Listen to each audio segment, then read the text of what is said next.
yakar matanga oh hano angle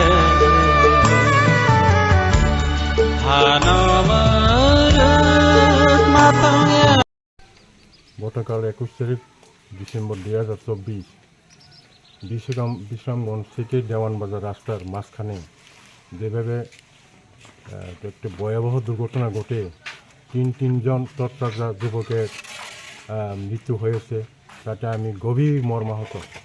কী বলে যে আমি বলবো, এটা আমার বাসা থেকে আসছে না। আমি গভীর মর্মাহত, খুব দুঃখ প্রকাশ করছি।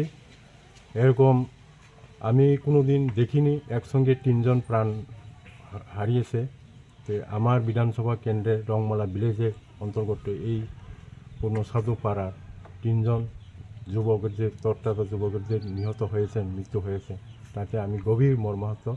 এবং কীভাবে নিহত হয়েছেন এবং গাড়ির ডাক্কা খেয়ে বলে নিহত হয়েছেন, সেজন্য আমি পুলিশ প্রশাসনকে আমি দাবি রাখবো যাতে করে এটা সুষ্ঠু তদন্ত করে যাতে কোন গাড়িটি তাদেরকে ডাক্কা মেরে এই ঘটনাটি ঘটিয়েছে এটাতে আসল রূপটা বের করার জন্য যাতে করে পুলিশ এটা অতি সত্ত্বর ঘাতক গাড়িকে আটক করা হয়, এটার জন্য আমি দাবি রাখি। যদি না করা হয় তাহলে আমরা কী করতে পারি, আমরা আমাদের তরফ থেকে আমরা আমাদের আন্দোলন চালিয়ে যাব।